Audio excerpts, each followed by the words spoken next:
Thank you. My name is Jerry Dollaharp. I'm the Executive Director of Partnerships at the University of Melbourne.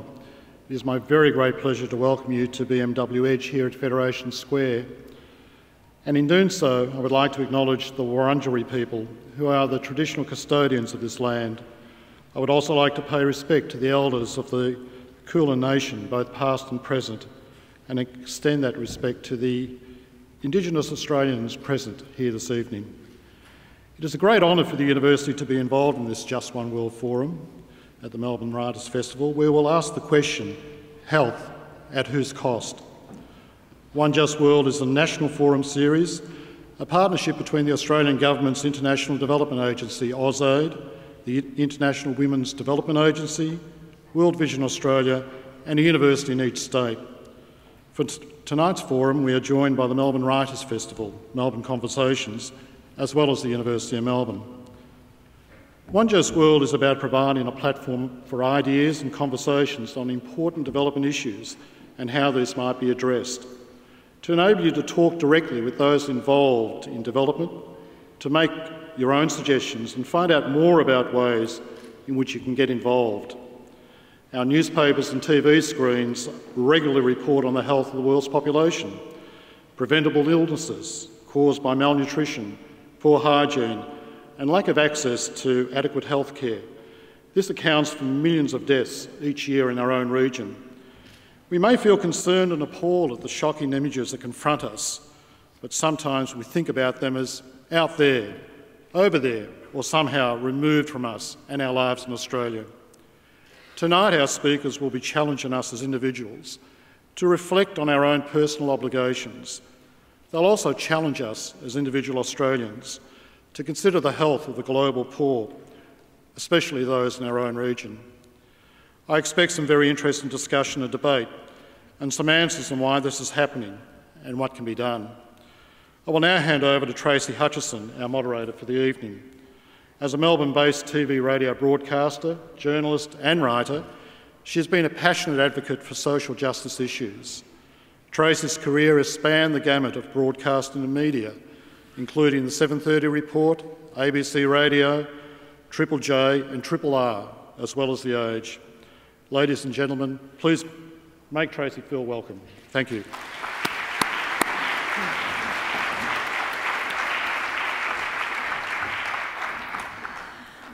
Thanks very much, Jerry. It is great to see so many Melburnians out tonight on a fairly chilly night to talk about something that I guess we all take very much for granted. Within a few kilometres of where we sit tonight, some of the city's best hospitals, certainly our ability to take care of our health with such a fantastic public health system is certainly something I think that many of us take for granted. So it's a really opportune moment to take this opportunity to discuss this issue. And we are joined by 4 very esteemed panellists to talk through the myriad of issues underscoring that question, health at whose cost. Firstly, each speaker will give us a brief 5-ish minute perspective. Well, I'm not sure I've ever heard Sagas speak for 5 minutes, but we'll see how we go. Then we'll settle into the chairs, have a conversation about some of the issues that are raised, and there will also be an opportunity for you to ask questions of our panellists later on this evening as well, and I certainly welcome and encourage you to do that. Our first speaker is one of Melbourne's most esteemed medical researchers and thinkers. Austrian-born, Australian-raised, Sagas Nothal was the director of the Walter and Eliza Institute of Medical Research for 30 years and was knighted in 1977 for the groundbreaking work in immunology he pioneered there. He was made a Companion of the Order of Australia in 1989, was awarded the Albert Einstein World Science Award of Science in 1990, an award for researchers that, and I quote, brought true benefit and well-being to mankind. He was also the recipient of the Australian of the Year Award in the year 2000. He's a former chair of the Global Foundation Advisory Committee, deputy chair of the Council for Aboriginal Reconciliation from 1998 to 2000. Sir Gus is currently Professor Emeritus within the Department of Pathology at the University of Melbourne. He's also a consultant for the World Health Organisation and the Bill and Melinda Gates Foundation, and a principal of Foresight Associates Proprietary Limited. He's also found time to be here tonight. He's a proud and much-loved Melburnian. Please make welcome Sir Gus Nossal.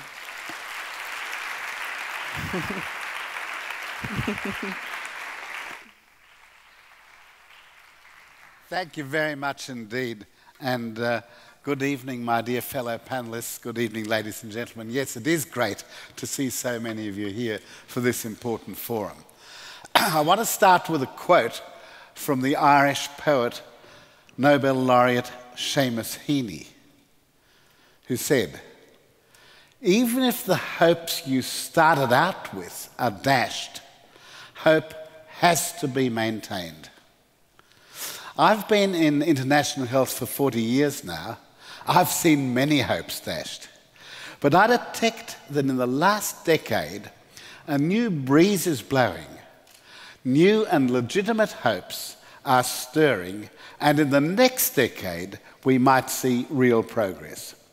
Let's look first at why action is so urgently needed in global health. I think nothing that says it more tellingly than when we look at life expectancy and under-5 mortality, two general reflections of overall health. Look at the gap between best and worst. Life expectancy in Japan for males is 81, for females 86. In the worst country, Sierra Leone, less than half. Life expectancy for males, 39 years. Life expectancy for females, 43. And as if that isn't a stark enough reflection of a global inequity that is just intolerable, let's look at deaths under 5 per 1,000 live births, a very widely used measure, surrogate for the health of a community. Sierra Leone, 262. Sweden, 3. Ladies and gentlemen, I don't think I want to live in a world where there's a nearly 100-fold difference in under-5 mortality between best and worst. But you'll say, look, you're talking at the wrong time. The world's just coming off a global financial crisis. We can't afford to do any more for Africa. We can't afford to put any more into health aid. Ladies and gentlemen, the world can do it if it wants to. In fact, the global financial crisis showed just what governments can do when they want to. The US Wall Street bailout, $700 billion. The stimulus packages from the G20 and really over the whole world, total global stimulus packages, $2 trillion. The wars in Iraq and Afghanistan cost one nation, the United States, $150 billion per year. Now, the distinguished health economist Jeffrey Sachs has said that an extra $120 billion per year would make the Millennium Development Goals much more achievable. The world can do it if it wants to. And yes, ladies and gentlemen, health progress is possible. I've mentioned the deaths in children under 5. But guess what? They're coming down. Deaths in children under 5 were 13 million in 1990, 9 million in 2007, estimated 8 million in 2010. And lest you think that that's due to some incredibly sophisticated intervention, most of those 5 million deaths saved are due to simple measures like insecticide-treated bed nets for malaria, measles immunization, vitamin A supplementation, and oral rehydration for diarrhoea. Of course, 2/3 of the deaths that still remain were preventable. And my other reason for believing that health progress is possible is that over the last decade, some massive new programs have appeared which seem to have, roughly speaking, the right number of noughts behind their dollar figure. At the head are the two major and very similar programs: the Global Fund to Fight AIDS, TB and Malaria, instituted in 2002, and the President's Emergency Plan for AIDS Relief, the US program known as PEPFAR, initiated in 2004. These are providing eminent relief for AIDS and TB and malaria, but mainly for AIDS, to millions of people now. And would you believe, though the toll that it exercises is still terrible, there is no doubt that the peak of the AIDS epidemic has passed. Some other programs are getting traction. I've only got time to mention one or two of them. One I think is of fascinating interest is the control of the horrible worm infections, onchocerciasis or river blindness, and lymphatic filariasis or elephantiasis.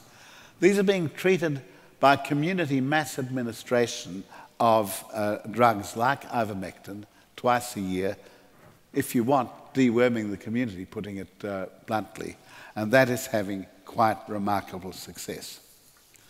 Now, I'm particularly fond of one program where I've been heavily involved myself, which is called the Global Alliance for Vaccines and Immunization, or simply Gavi. This was initiated in the year 2000. Through Gavi, 250 million extra children have received the standard childhood vaccines in 72 poorest countries of the world. 233 million children received any or all of hepatitis B, Haemophilus influenza B, and yellow fever vaccines, which no one had been receiving before. And the one I think of which I'm the most proud is that measles deaths have been reduced by 74% globally and by 89% in sub-Saharan Africa since year 2000. We estimate that 5.4 million deaths have been prevented in the first decade of this remarkable program. Yet Gavi faces some challenges. 24 million children each year are still not immunized, and there are still 2 million vaccine-preventable deaths each year. And we worry a lot about how we're going to be able to afford to introduce new vaccines that our children are getting, such as the brilliant pneumococcal vaccine, the rotavirus diarrhoea vaccine, or Australia's own human papilloma virus vaccine, the anti-cervical cancer vaccine discovered by Ian Fraser. Now to malaria. Well, malaria is a challenge, but the insecticide-impregnated bed nets, at the cost of approximately $5 each, have reduced mortality by at least 50% in those communities that have used them. And although drugs do represent a constraint with the constant threat of resistance developing, drugs can both prevent and cure malaria. And I'm very interested in a program that's a spin-out from the World Health Organization called the Medicines for Malaria Venture, MMV, the Medicines for Malaria Venture. This was a bold attempt to capture the imagination of big pharma. And the big pharmaceutical industries have collaborated really wonderfully with MMV. In fact, there are now nearly 50 partners, academic and industry, to MMV. And the companies have made their libraries of prescription drugs available such that 5 million compounds have been screened. And that has brought forward 2 licensed new drugs and 9 other drugs in clinical trial, several with entirely new modes of action. All of that for $55 million a year. Now, you've often heard the statistic that it costs $1 billion to launch a new drug. Here's an exception to the rule, with some cheap drugs coming forward, and much needed because surely resistance will develop. The Global Malaria Action Plan, which the United Nations embraced on the 25th of December 2008, has as a further linchpin, I've mentioned the insecticide-treated bed nets where 700 million are going to be needed, has as an extra arm the question of a vaccine. There is no licensed malaria vaccine, but a wonderful 25-year collaboration between the drug company GlaxoSmithKline and the US Department of Defense, the Walter Reed Army Institute of Medicine, has brought forward a vaccine called RTSS. This is now undergoing its phase 3 trials in 16,000 infants in 10 different sites in 7 countries, hoping for definitive answers and registration by late 2011 or early 2012. The phase 2 trials showed the malaria vaccine to be only 50 to 60% effective, but that is a fantastic start to an area that has been very bleak for many years. Now, ladies and gentlemen, I suppose the real world being the real world, the rollout of these ambitious programs will encounter some setbacks. No one thinks it'll be easy. For that reason, I'd like to end with a quote from Nelson Mandela. "The greatest glory in living lies not in never falling, but in rising every time we fall." Thank you.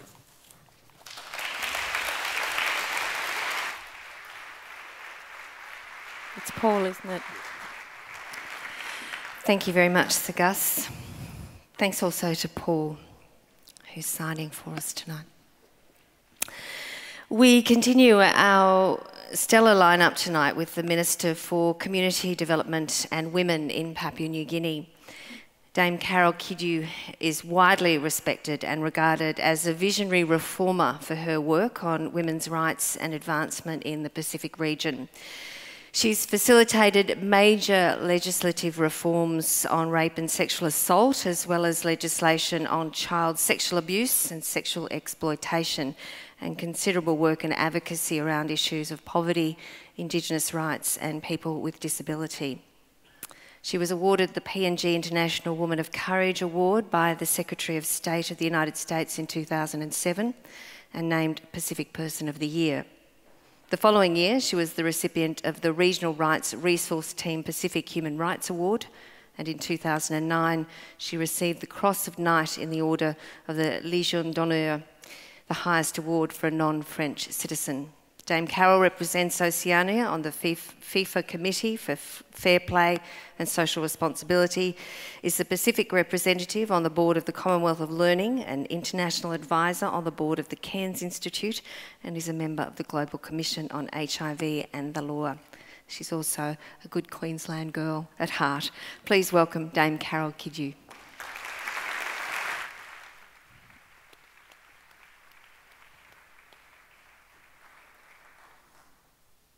Thank you sincerely. Hanuboi Namuna.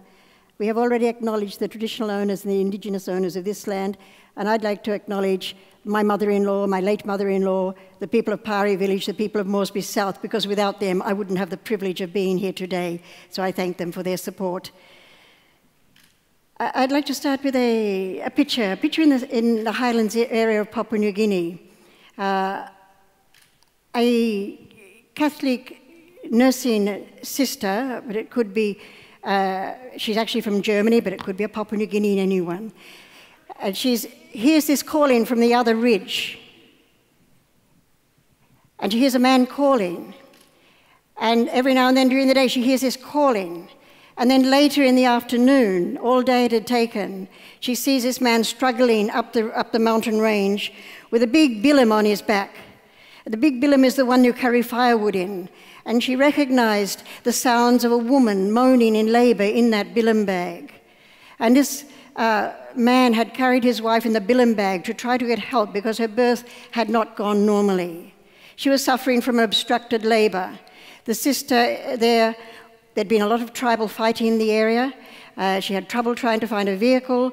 She knew that was beyond her. She realized the uterus had ruptured and she moved on. She got in a car and got towards the police station to go to Mendy Hospital. The result of the story, after 2 days of struggling for this man to bring his wife to help, was that both the mother and child were lost. And today in Papua New Guinea, between 4 and 5 women will have died in pregnancy or birth-related deaths. About 1,500 women die each year. I'm not a medical professional at all, but I was asked to speak on the issue of maternal mortality. Very important, and maybe child, but I think we haven't got time. I'll stick to maternal mortality. It's a very significant issue in Papua New Guinea at present. We've had a really strong wake-up call. When we got the results of the Demographic Health Survey 2006, and these results came through about 2008, in the 10-year period between 1996 and 2006, the maternal mortality rate in Papua New Guinea had almost doubled, but we are supposed to be tracking towards the Millennium Development Goals. It is true that the 1996 figures were probably under-enumerated, but the fact is our maternal mortality rate had increased. There was no sign of decrease. So it was an absolute wake-up call for Papua New Guinea.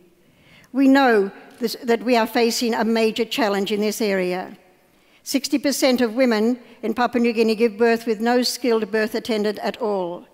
About 35% of women at childbearing age use contraception of some sort. Only 55% of women have 4 or more antenatal visits in pregnancy. And if anything, that's probably a little bit over-enumerated. So there is a very grim picture that we're facing. But we have to respond. The problems are enormous, but there are many positives, and I want to talk a little bit about the positives. Am I speaking too quickly? Like I often do. The positives. Because of this wake-up call, and because although, yes, I know you get a lot of negative in Australia about PNG, we do have many very decent politicians, very decent bureaucrats, and yes, we have others that perhaps are a little bit questionable, as I'm sure happens in other parts of the world. It's an issue that's been raised on the floor of Parliament many, many times. And as a result of this wake-up call with the Demographic Health Survey, there's been lots of focused action occurring. The government has begun to act by the Minister ordering a task force on maternal mortality to get a report done. The report has been completed, and eventually the published report came out in 2009 with 8 major recommendations, basically to get back to basics, and it's deal with systems as we deal with the problems as well. The Maternal Health Command Post has been established at national level just with our response to HIV, which many of you know reached epidemic state, generalized epidemic in Papua New Guinea, but it appears to be leveling off, but we must never drop our guard. Just as we have the National AIDS Council, we'll be establishing a National Health Command Post on maternal mortality, a very small unit to actually watch it from national level. Government and development partners are working very well together in responses, and of course with health services in Papua New Guinea. Although we say government, the reality is that about 50% of the services are provided by the Church Health Network, which works with government in partnership to service the people of Papua New Guinea, and it is the preferred health network for most people. And so it's far better government puts money into that network because it is the preferred network. We have some best practices to do with maternal and child mortality. We have the kangaroo mother care concept for our preemie babies. We've got work happening with community conversations, which was introduced for HIV specifically, but it should be looked at to look at all of the underlying driving forces for any major medical or social issue. Because we have to attack the underlying driving forces as well as the issue itself. And that's where health must be everybody's business. I'm not the Minister for Health. I've got no professional health background, but I must make it my business because I'm the Minister for Community Development. The Education Minister, of course, must make it his business. So our big focus is we must strengthen our systems. They have become very, very poor. You know that we know, and many of you would know, because if you're here, some of you are here, I can see by the bill and bags that you have a relationship with Papua New Guinea. Many of our health service networks in the remote areas are now closed. We've got to get them opened again, and we must focus on this. So we've got to strengthen the systems, the healthcare systems, including the workforce and the facilities, and all the other systems that support it. So there are suitable roads and services to get those women to emergency obstetric care when they need it. And so that women can get to antenatal clinics. But if you have to walk 2 days to an antenatal clinic, you're not going to go very often to an antenatal clinic. So obviously we've got to take the services to the people, so we must up and strengthen our human capacity. And our midwifery training has been put as a number one, a very high priority in the whole area of strengthening the systems. With this, we must also strengthen the community-based responses. In Papua New Guinea, there's a huge disconnect between Waigani, the capital, and what's happening there, and the community. And we've got to really make sure we can reconnect communities with Waigani in the way we work. The Health Minister, in publishing this report, and just about 2 months ago, was the task force lock-up with the action plan. But he said to me, he said to a group of us, I'm sitting here with my fingers crossed. I know we don't have the capacity to implement this brilliant work that's a result of a collaboration between church, government, development partners, NGOs to produce this report.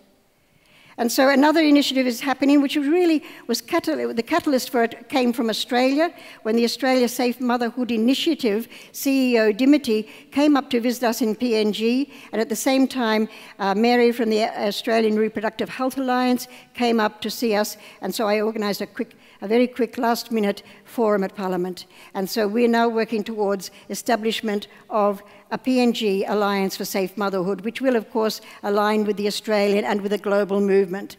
And it's so important that everyone sees it as their business and not say it's the health department business.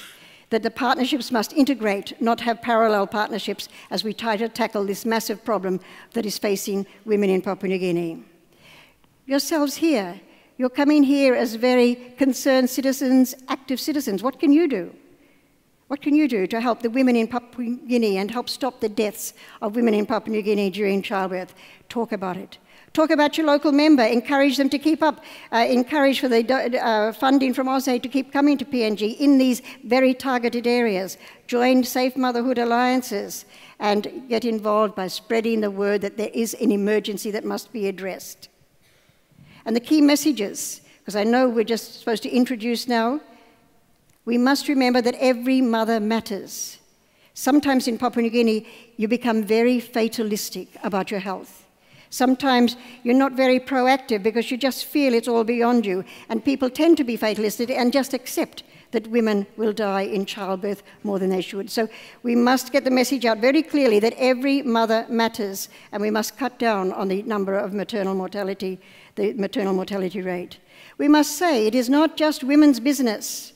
It is everybody's business, and we must have community ownership. That's why in November 22, we will be having a larger Safe Motherhood Alliance forum during the budget session of Parliament to try to get the parliamentarians to see, well, how can I contribute to this? What can I do in my constituency, in my electorate out there in the back of the mountains where that man came out with his wife on his back in a bilum? And we must get back to basics. We've got to get the systems moving again, and that's where we have to do it. And I'll end by a quote from one of the former CEOs of Call to Action. How will the future judge us if we do not respond when we know that we have the tools available to do so? Thank you.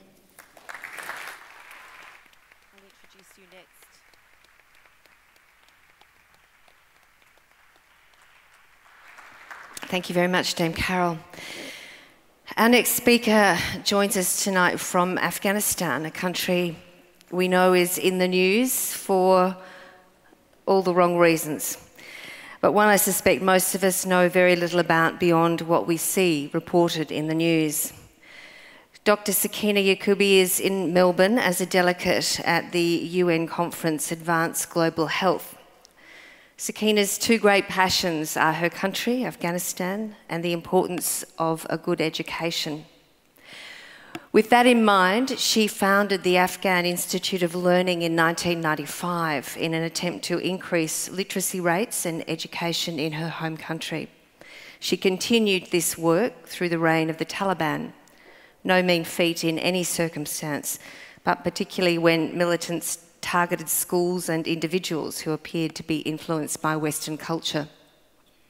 Even now, as the Institute's executive director, working as a teacher remains almost as risky as going into the military. 7 million women and children have been assisted with education and health services over this time by working at grassroots level. The Institute was also the first organisation to offer human rights and leadership training to Afghan women and the first to open women's learning centres. Dr. Yacouba is an internationally recognised social entrepreneur. As such, she's a Senior Ashoka Fellow, which is quite an esteemed recognition, and has received multiple awards and honours, including the Jonathan Mann Award for Global Health and Human Rights, the Peter Gruber Foundation's Women's Rights Prize, the Henry R. Kravis Award for Leadership, and 3 honorary doctorates. Please give a very warm Melbourne welcome to Dr. Sakina Yacouba.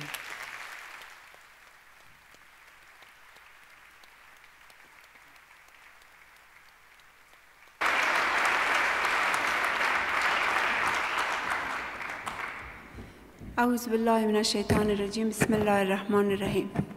First of all, I am so honored to be here. I really appreciate you inviting me here to share with you what's going on with my country.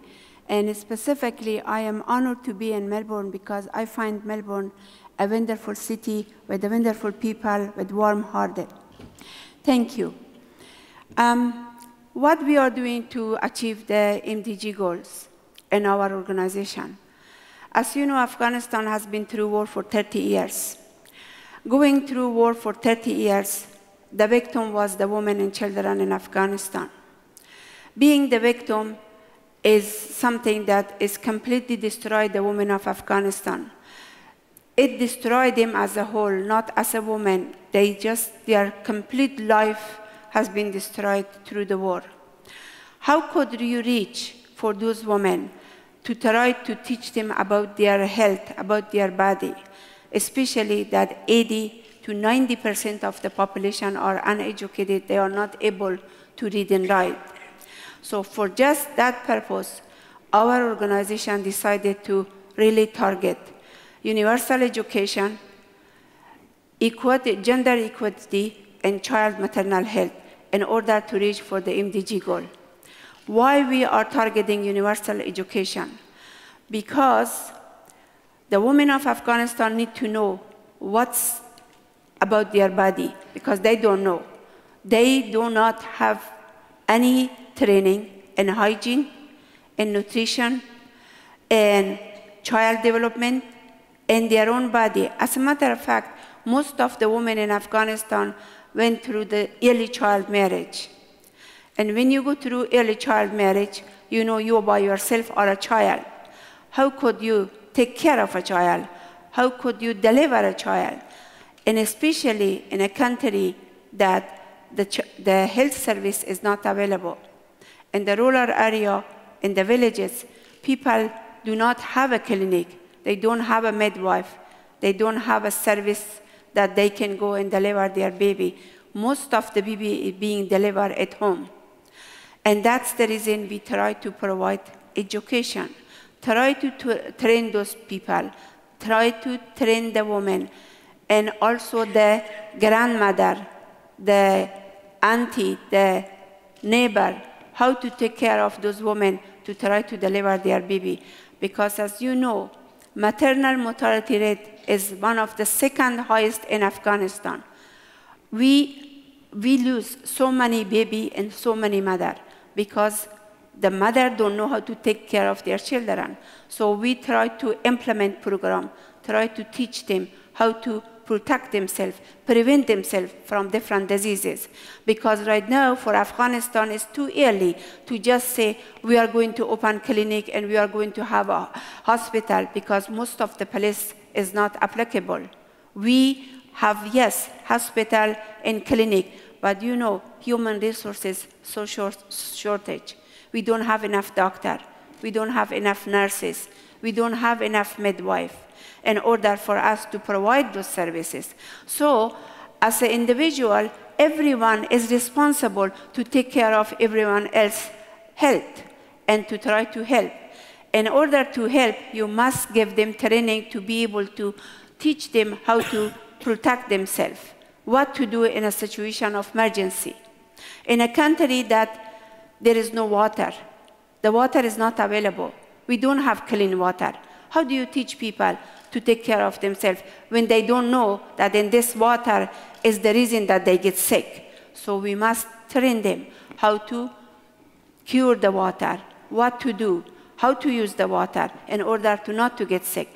Do you know a lot of diarrhea, cholera in Afghanistan because we don't have a clean water?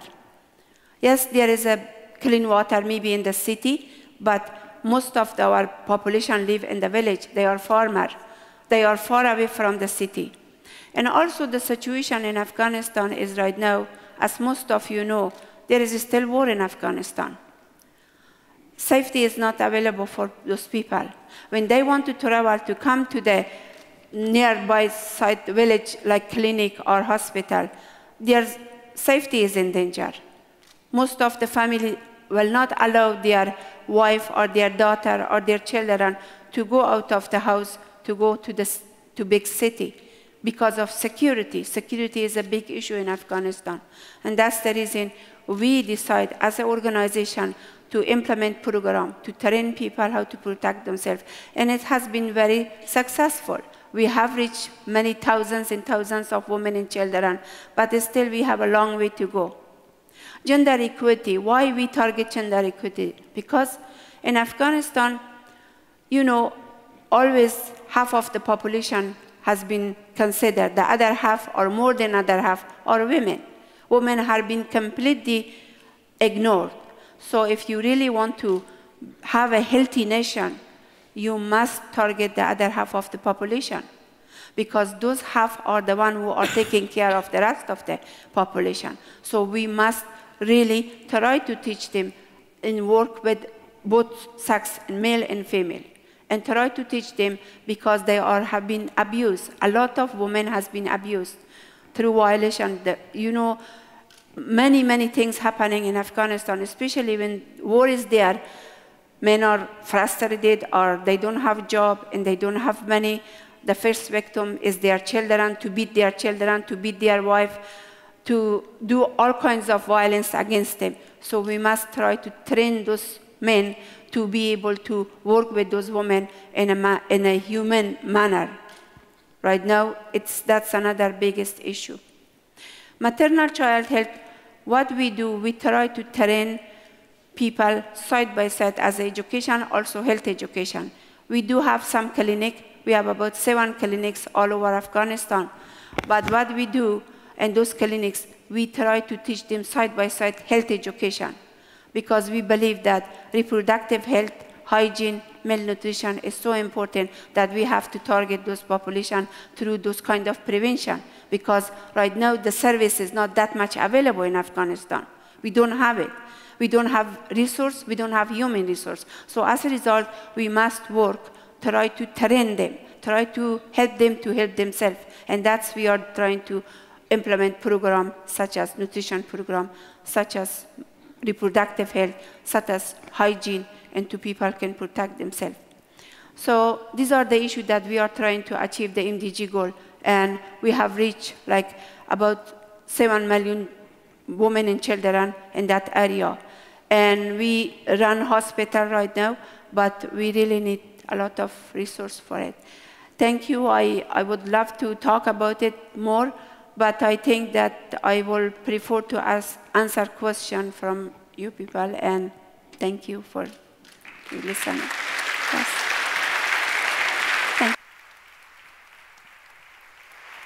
Thank you, Sakina.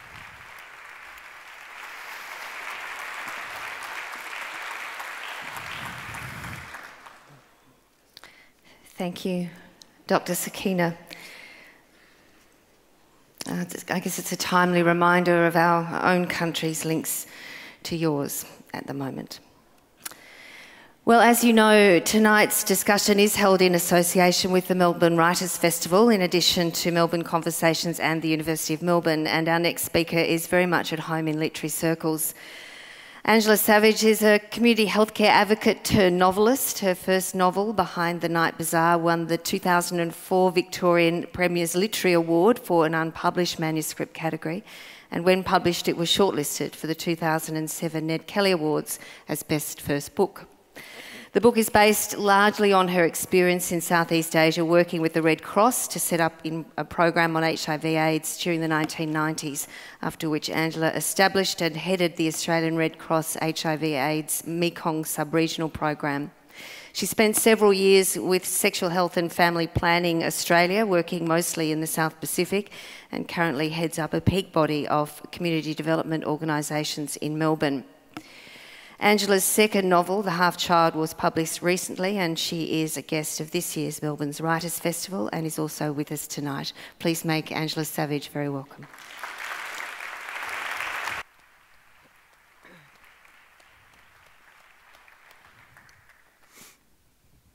Thank you very much. Ladies and gentlemen and esteemed colleagues, good evening.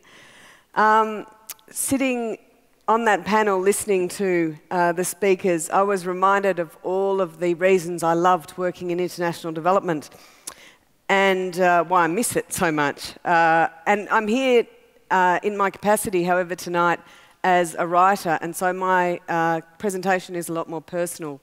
But I hope you'll see how it's on the same trajectory of the kinds of issues that have been discussed tonight. What I remembered vividly as I was listening to the speakers was a friend of mine in Melbourne during one of my visits back from Southeast Asia, and I think at that stage I'd been spending quite a bit of time in Cambodia in the early 1990s, which was a very troubled place. And she said to me, "I don't know how you can do it. I watch the news and I just want to turn it off. It's all so depressing."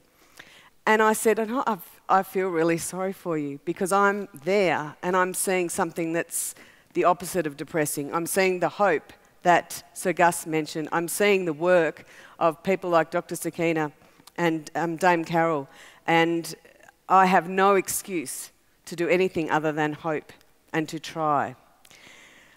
As Tracy mentioned, I had a career of about 12 years, which is still off and on in international development, and was working primarily in the area of HIV and sexual health education at a time when the issue was very new to the Greater Mekong sub-region.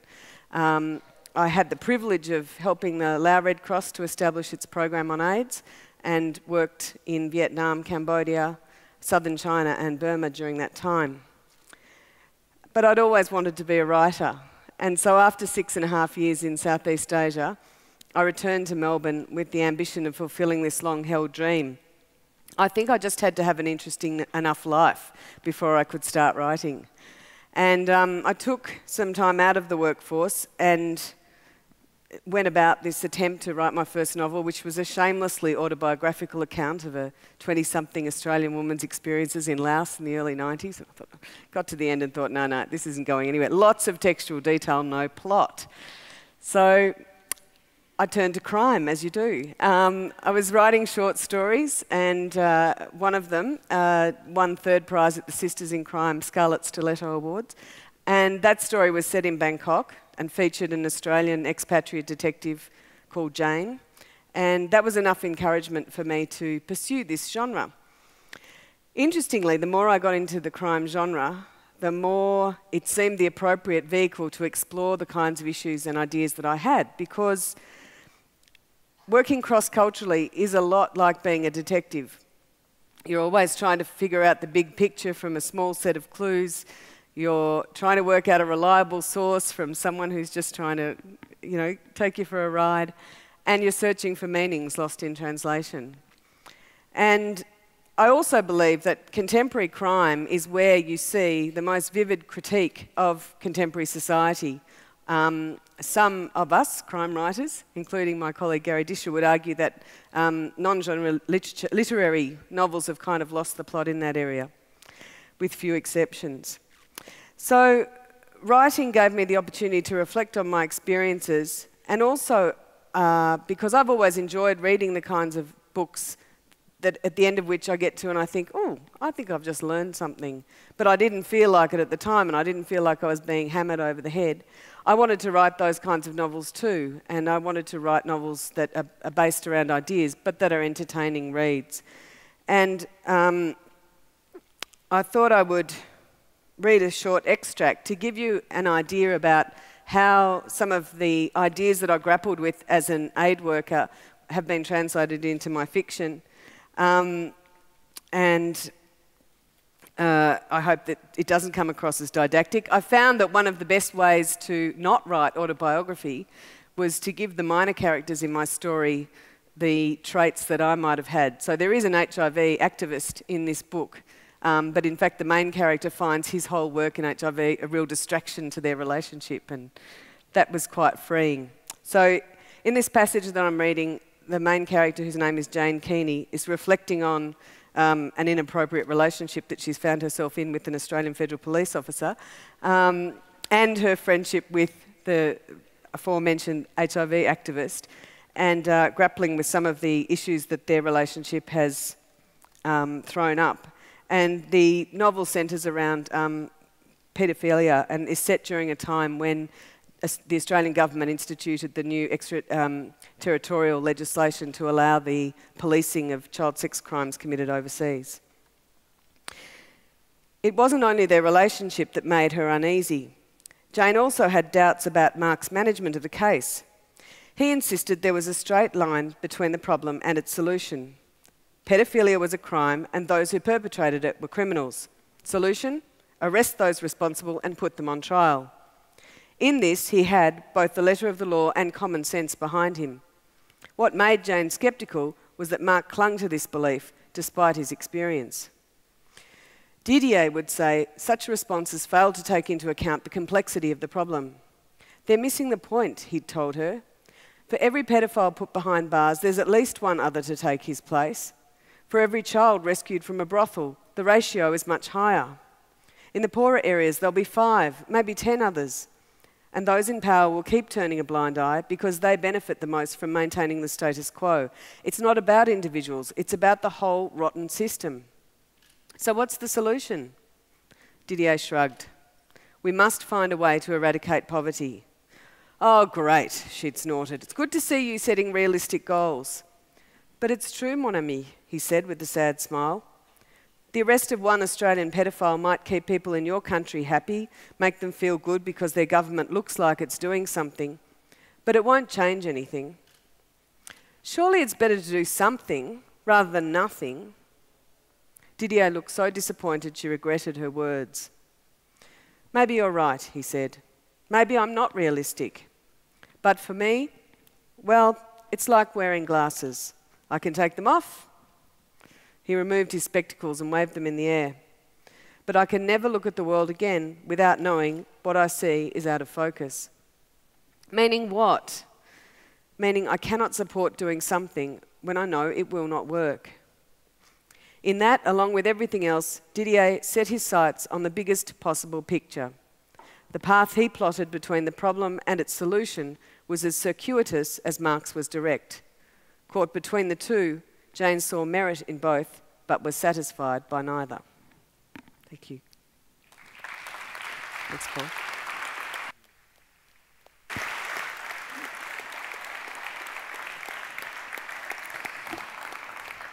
Thank you, Angela, and thank you indeed to all of our panellists for some really salient, inspiring seems to be not quite the right word, but it's been really wonderful listening to all of you. And I guess there's a common theme, despite the differences, that are running through all of the work and all of the things that you've talked to us about.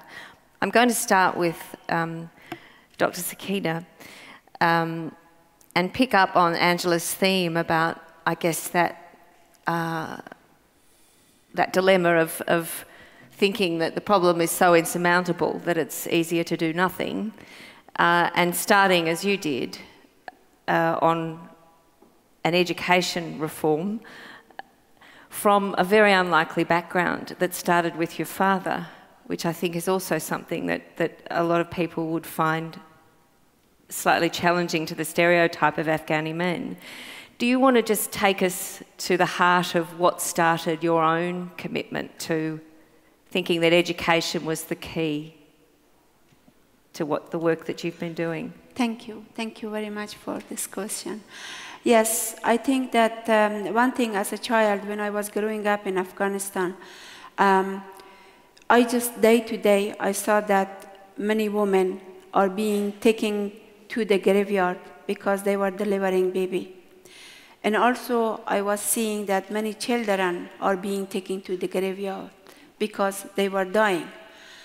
And my own mother had 15 pregnancy. From 15 pregnancy that she had, 5 of her are alive. The rest of children died. So my mother in front of my own eyes was bleeding to death every time that she delivered baby. So as a child, it traumatized me. Always I wanted to be a doctor to try to help the women of Afghanistan. And when the situation came that I wanted to go to the university, I couldn't because my family were living in Herat and there wasn't a dormitory in Kabul that I could go live there. So I went to the US and completed my education there. But I had a wonderful father because at that time, you can imagine, let's say 30 years ago, 40 years ago, at that time, my father had a vision. He was not educated himself, but he really always encouraged me to complete my education. And so he was the one who sent me personally to United States, although he wasn't a very rich man, and also he wasn't from elite group, and also he wasn't working with the government at all, but he strongly believed in education. So just having a father like that and completed my education, and my country was invaded by Russian. So the first thing I wanted to do, I wanted to give the opportunity, the chance that I had to the women of Afghanistan. And that's really promoted me to really go after the education. And I knew that if the women of Afghanistan are educated, they are able to have a better life. They will have a healthier life. They will be successful, and they have sustainable life. And they have a opportunity for income. They were very poor, and still they are very, very poor. Yes. It's also the key to breaking cycles of poverty. I mean, we're talking about health being part of that, but... Well, absolutely. I really strongly believe that, again, education is the key issue to overcome poverty, to overcome health, to overcome freedom. That is, I really strongly believe, because I could see through this 20 years of working with women and children that the progress has been made. It is slow, but I could see definitely that has been made because the women are stronger, they are holding jobs, they are healthier, they are more economically sound better, they are able to say what they want to say, they are taking the charge of their life because they could say no, because the women's rights are being absorbed because they are getting education. You know, human rights is a right of every individual. So health is a human right. Education is a human right. So these are the issues that we are dealing in the area of education in order to achieve the human right, women's right, and MDG goal. I really believe strongly on that. Dame Carroll, I want to get you to respond to, because I think there's some similar themes, but you talked about it's very hard to introduce anything that would resemble any kind of healthcare or health programs if a woman has to walk 2 days to get to a doctor. And you were talking about similar but quite different challenges to being able to address the sorts of issues in your country. Yes. Well, first I'd say again, education, education, education. It's got to be basic to everything, and particularly education for women and girls.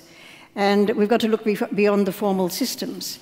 In a country, say like PNG, where we do not have universal primary education, although in elementary level we get to about 80% in, by the time they're in primary school it drops, and by the time we get up to higher levels it drops enormously. So education of women and girls is basic to any of this. And in these areas we've got to go into the community. In a country like Papua New Guinea, where 97% of the land is owned by the people, 3% has been alienated, we don't want our people leaving the land and coming into the urban areas. We have to learn how to get education to people.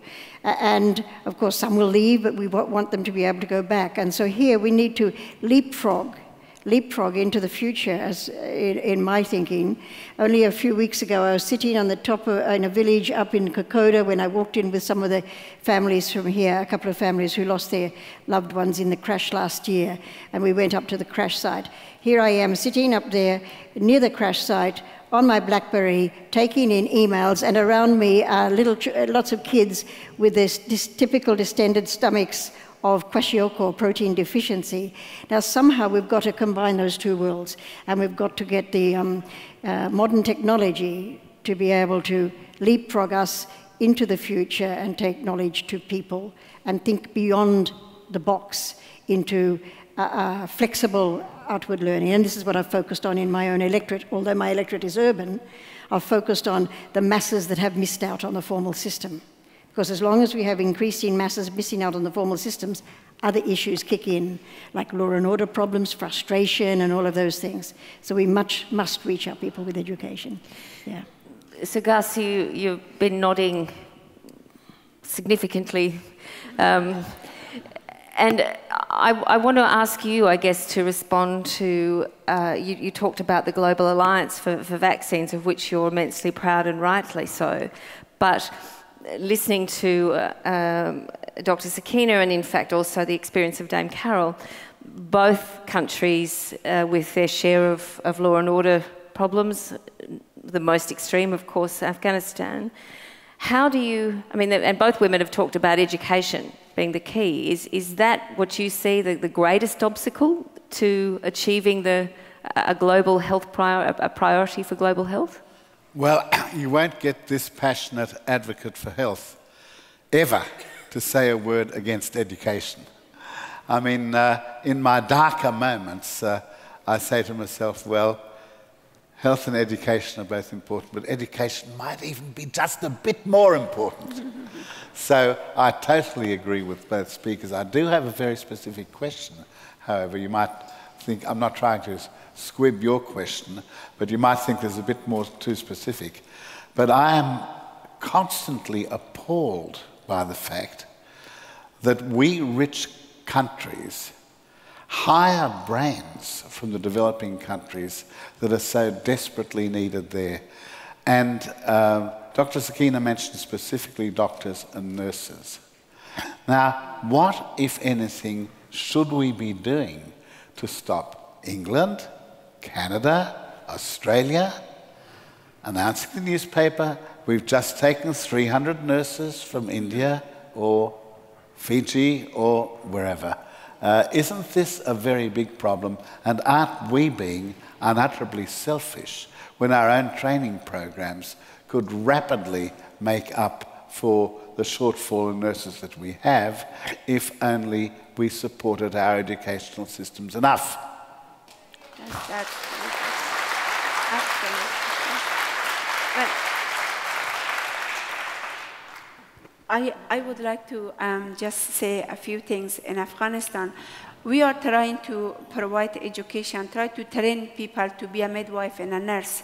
But although we don't have human resource, but the system is so difficult because they are demanding that the nurses or the midwife has to go through this long educational processes to be a nurse or to be a midwife. While on the field, we really need somebody that really can go to somebody's house and be able to deliver that baby with little knowledge that we could give that person. And that person can do the job, but could save that life. But unfortunately, the system is not allowing that individual to go with that little knowledge that we give it to her to save that life, because the system is so difficult, is making difficult. But NGO is trying to really provide nurses and midwives to go to people's houses and to save life. But we are really shorting. But although as much as we short, and nurse and doctor, but the system is not allowing us to do it.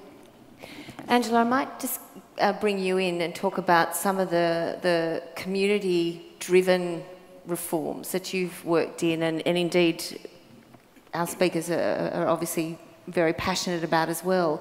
But you in Laos and in your work through Southeast Asia had that experience that ultimately, unless you give the community the power over what it is that they're doing, I mean, ultimately your aim as an aid worker is to make yourself redundant, is to actually not be there at all. That's right.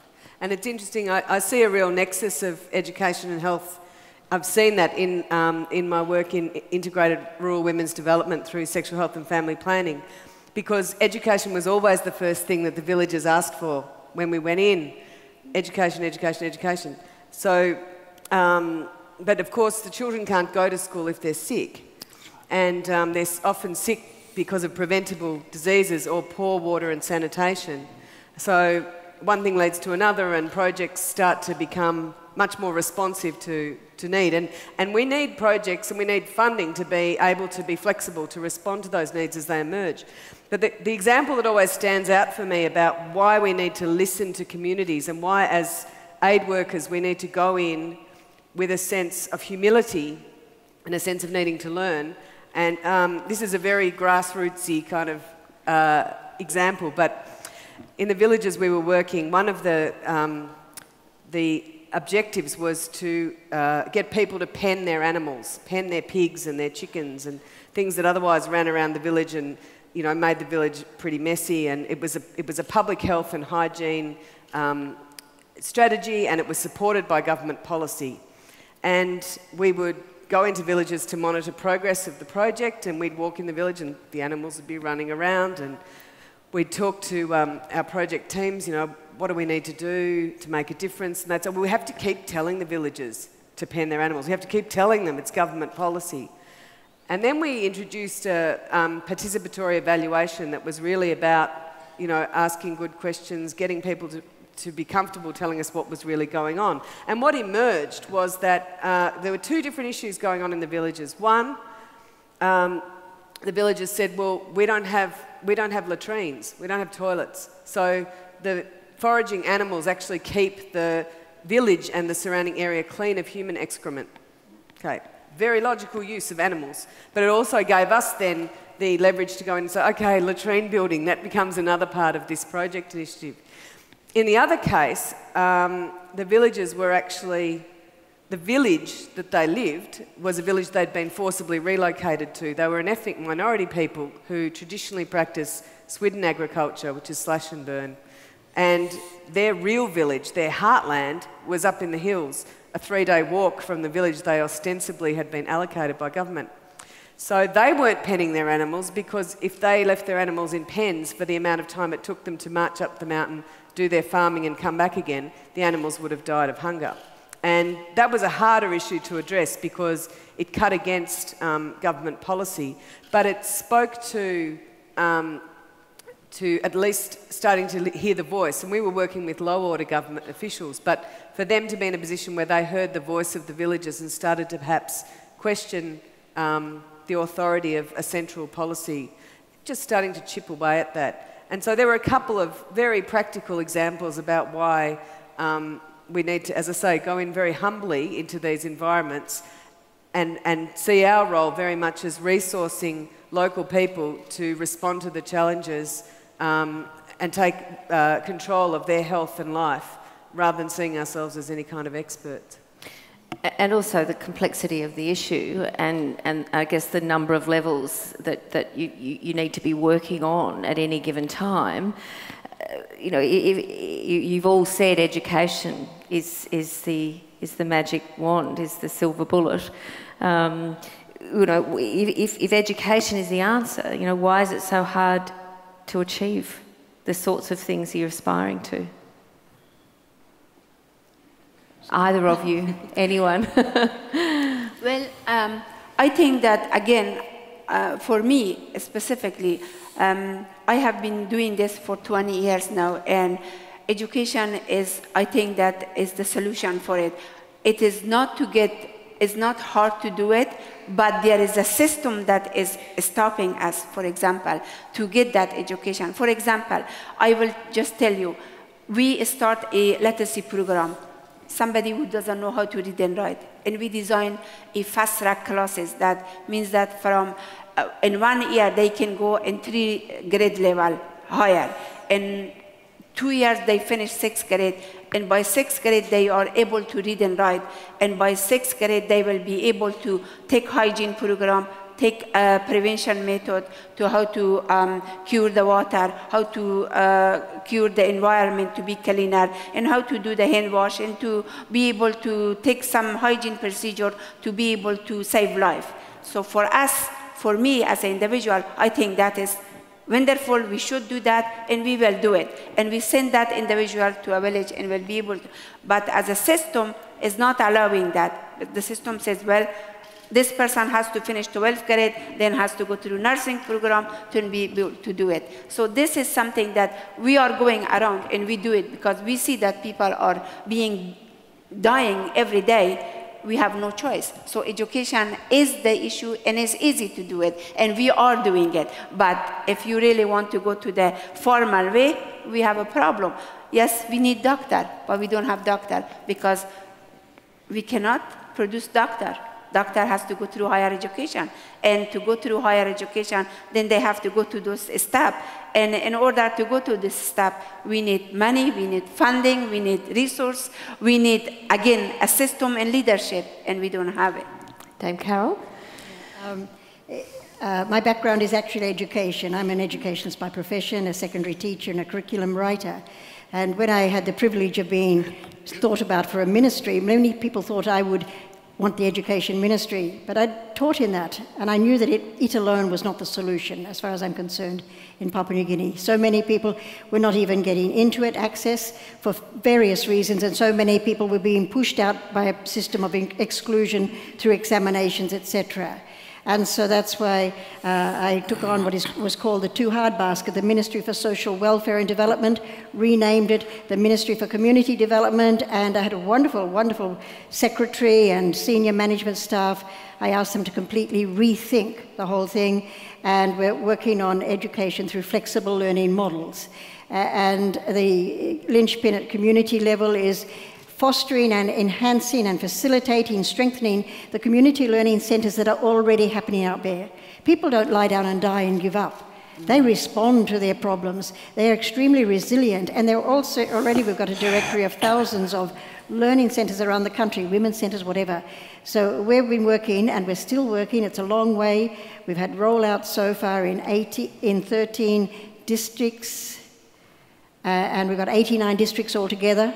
But 13 districts means 13 of 20 provinces, on trying to establish district focal points for community learning in partnership with education, in partnership with health, to bring flexible learning models to people. The big challenge now is policy issues of how can people move from that flexible learning into this system that says you've got to sit in a classroom for 8 years before you can go up the next step in the ladder.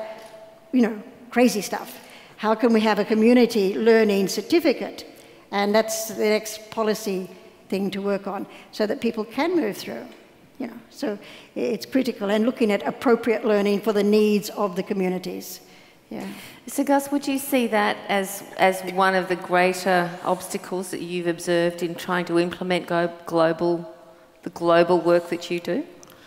I've thought that our two distinguished women speakers have skirted around what is, to me, the central problem.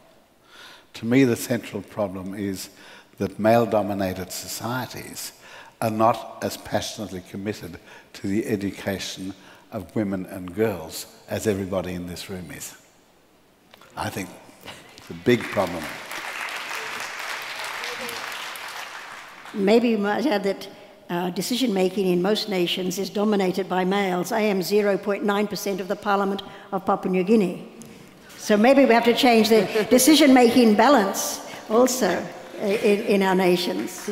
Well, we're grateful, Sir Gus, that you've become the token bloke for the evening, so thank you very much for that.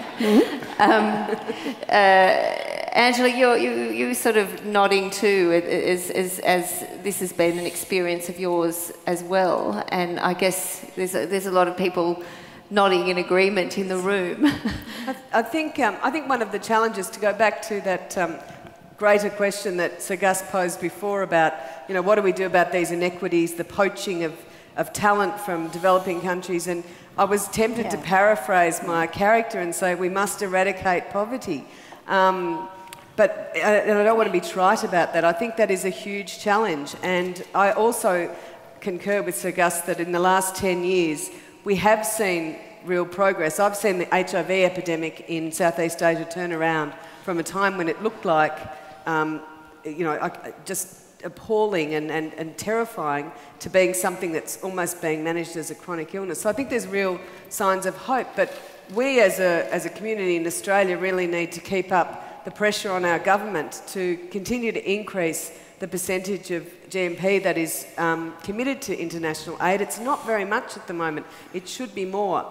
And I think we also have a real empathy deficit in this country. And we see that most vividly in policies around asylum seekers, but also I think there's a continuum that connects that to international aid. And I guess I see in a small way my role as a writer is to try to humanise the big picture stories and the statistics, to try and give people an insight into the kind of humanity that we're talking about, and to try and bridge the gap to see that we actually have more in common than what sets us apart. So I think part of our challenge is to build, and that's why it's so inspiring to see a room full of people like this tonight, is to build the groundswell to see political leadership and strength and support so that you see real investment at the level that it's needed in countries that are disproportionately far less wealthy than Australia, not forgetting that the reason why there are developed countries and developing countries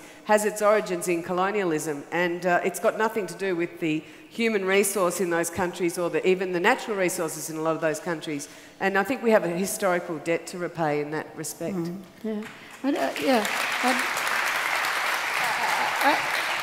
I'd like to make a comment too on the brain drain factor, which has become very significant in the Pacific region as well. I believe almost half of our doctors, qualified doctors, are now serving overseas, not in PNG, and you can't really blame them because they're wanting the best possible opportunities for their family. But there's also the brain drain factor internally as well as cross nations, where now with the major PNG LNG project, this massive corporate sector investment coming on. I spoke to an administrator down in Milne Bay, a long way from the PNG LNG project. I said, I guess it's not affecting you too much down here. And he said, hey, don't kid yourself. I've already lost 5 of my top bureaucrats. We have teachers leaving the classroom to go and be security workers with the PNG LNG. We have often some of our best staff end up in the development industry, working in AusAid and places. And we can't stop this, but it is a significant issue that we have to be aware of. And so an already perhaps weakened system becomes more weakened. And we talk about failed, fragile states. Well, maybe we're all contributing to the weakening of those systems by this brain drain away from the government systems. Yeah. We do have a short amount of time left this evening if people do want to ask questions of our panel. There are some roving mics, as I understand, and I'm staring into sort of lights and shiny things, and I'm not sure where the microphones are. But whilst we find one of those people with a question, I might just ask Dr. Sakina just one last question before we go to the floor. And I guess it's a delicate issue in this country at the moment, with our own country's involvement in your country on a military level.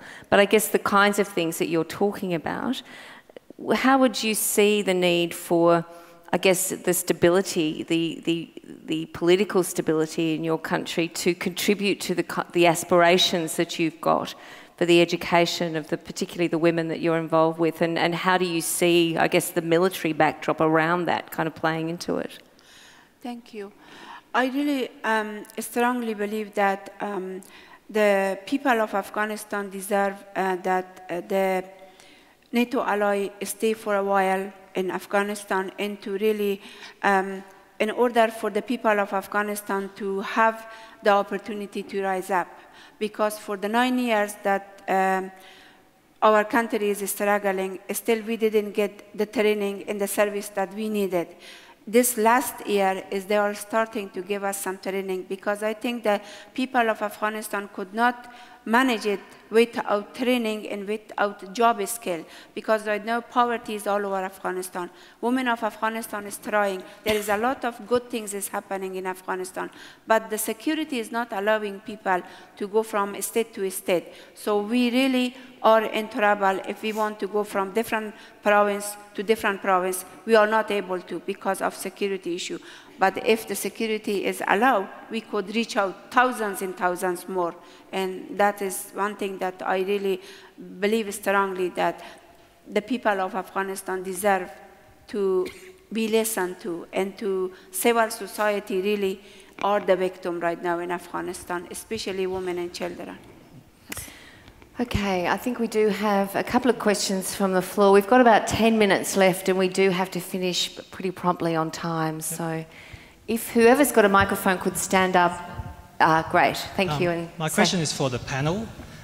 What would the panel's comments be for the notion that improved healthcare in developing countries, such as in Africa, will simply augment the population growth and sustainability of it?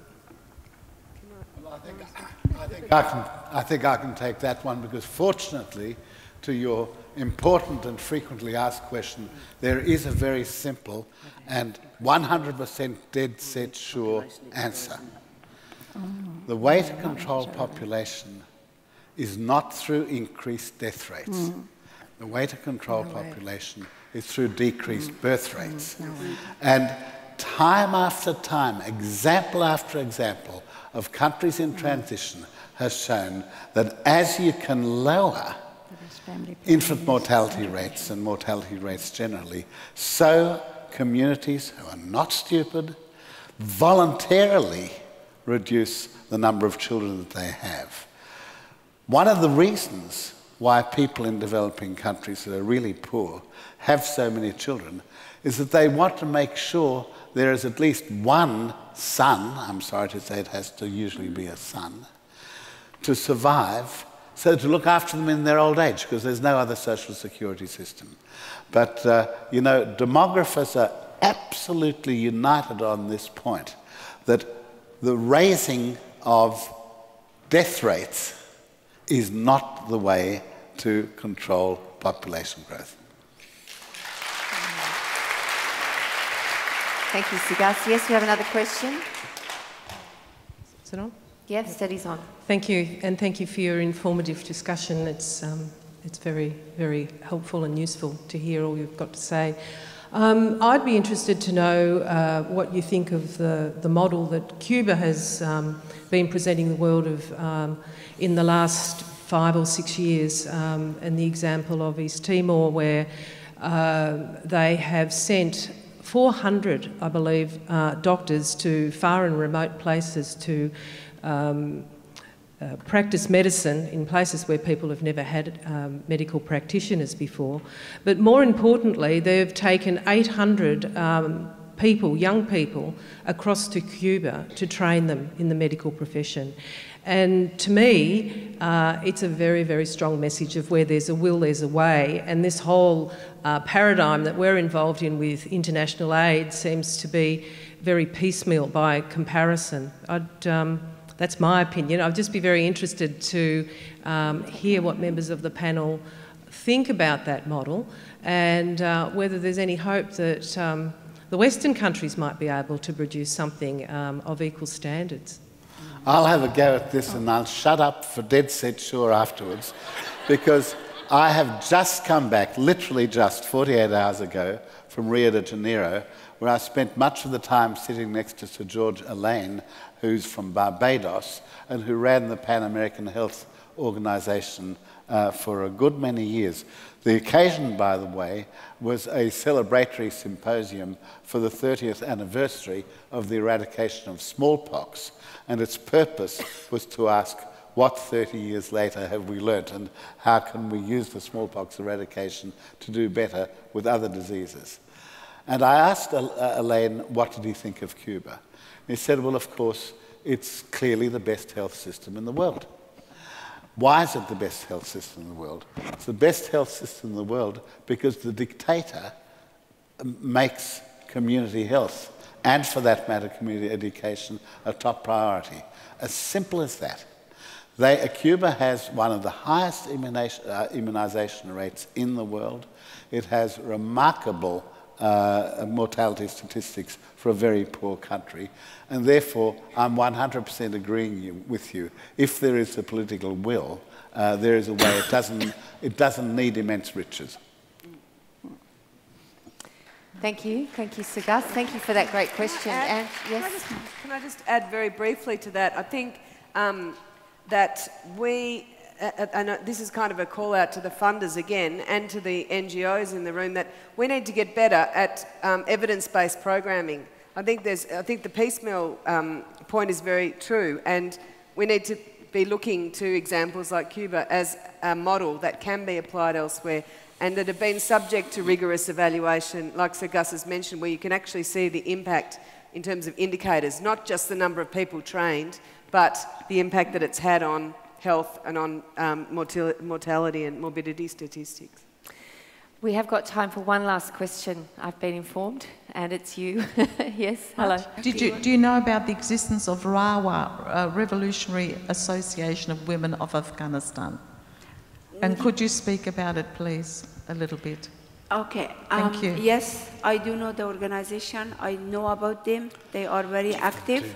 But I personally don't, I am not involved with their program, but I know of them, and they are working in different level than I do.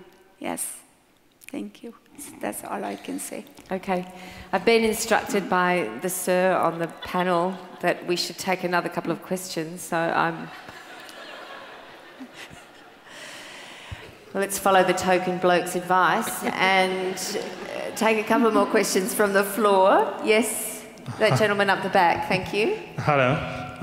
My question for the panel would be, so what connection do you see, or what connection can you establish between issues of food insecurity and the disproportionate divisions of food, within the developing countries and, provision of healthcare? Who would like to take the question? Carroll. Carroll. I didn't hear it properly. Food security, the food relationship security. between food security and distribution of food in developing countries and its impact on health. Yeah, I don't think, I'm not a health person, and I don't think I should be taking that one. I think Sir Gus should be taking No, that. I promised I'd shut up. Yes. Got to give everybody a fair go. I actually didn't catch the crunch of it. Well, my question was that what connection do you see between disproportionate division of food in third world countries, what we call food insecurity, and provision of healthcare? Like, say, what connection do you see between nutrition and healthcare? Yeah. That might be a question. Oh, okay. I'll say something. I think with Papua New Guinea, you can see it in the sense of not the food security in sense of food availability, but in the nutritional levels of the food availability. There is a definite relationship. And I don't want to say much more about it but that's so, like I talked before about the protein deficiencies in some of the areas, yeah.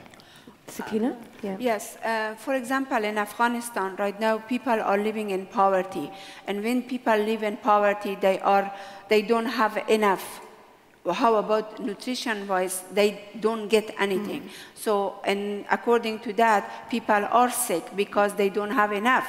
And When people don't have enough, they are sick. So we have to look into poverty to get rid of poverty to people be healthy. And that's, we are trying to provide a skill training that they have job, that they be able to support themselves, and then they will be healthy. That's it. And the huge increase in, say, the urban areas that are emerging of, again, the people in poverty have a diet of rice, usually with very little protein or anything, and tea with a bit of sugar, and then the non-communicable diseases where sugar is taken in excess, all of those things are coming in too. And so there is a whole issue there too, a new dimension that we're having to deal with. I think food security is one of the pillars of primary health care, and the United Nations itself has recognised that a back-to-basics approach is really called for at this moment. And all of the initiatives that we've been talking about on the panel tonight fit in the primary health care rubric. Family planning is there, vaccination is there, improved access to safe delivery for women is there, education is there, water and sanitation. And these are fundamental building blocks. So there's a situation in Cambodia I'm aware of where villages have access to state-of-the-art antiretroviral drugs for their HIV, but they don't have enough food to make those drugs effective. Yeah. So we really need to go back to the basics of primary health care in programming to provide the kind of foundation for a whole lot of other initiatives. I'll take one question here too. Thank you. Thank you very much. This is for all of you of the panel. From your position as distinguished and international leaders in education, health and community development, is there something you are doing to create a call for action in Pakistan right now? I can answer. Yes. For example, right now we have a program in Pakistan, and we are not a humanitarian organization, but because the situation is so bad right now and people are suffering so much, especially right now there is 1.5 million Afghan refugees in Pakistan and they are suffering through this flood. And we are trying to provide assistance for them, such as cooler for water and bucket of cooked food, delivering to them to try to give them assistance. That's the action that our organization takes place. As soon as we find out that the Afghan refugees, especially, nobody was reaching for them. Of course, the Pakistani community are all of them are in trouble. But millions of dollars, if it's going, it's at least get to some people, but not to the Afghan refugee. So that is the action we took place right now. We are serving the people of Pakistan. Yes. Thank you. Did anyone else want to take that question? Well, it's sort of like, where do you start and where do you stop on that question? I think the main thing is do something. Yeah. Don't do nothing. It's like Gandhi said, be part of the change that you want to see. And I think if you look at these esteemed speakers here and the circumstances that they've talked about working in, we have no excuse not to do something. That's all I would say. There's plenty of options out there. Do something. And that might be a good place to leave the conversation. Could I just thank you all for being part of what's been the 26th forum in the National One Just World series, which looks at key development issues affecting members of the global community. This one, of course, held in conjunction with the Melbourne Writers Festival, Melbourne Conversations and the University of Melbourne. Tonight's forum, you might have noticed that there are cameras in the room. Tonight's forum will be screened on ABC's Big Ideas program, so you can look for your program guides to see that. You can also see it on the One Just World website, the Melbourne Uni website and Slow TV websites in the next couple of days. The One Just World website, if you've not been to it, it's worth a squiz, www.onejustworld.com.au. You can register via their website for updates, all sorts of information about upcoming things.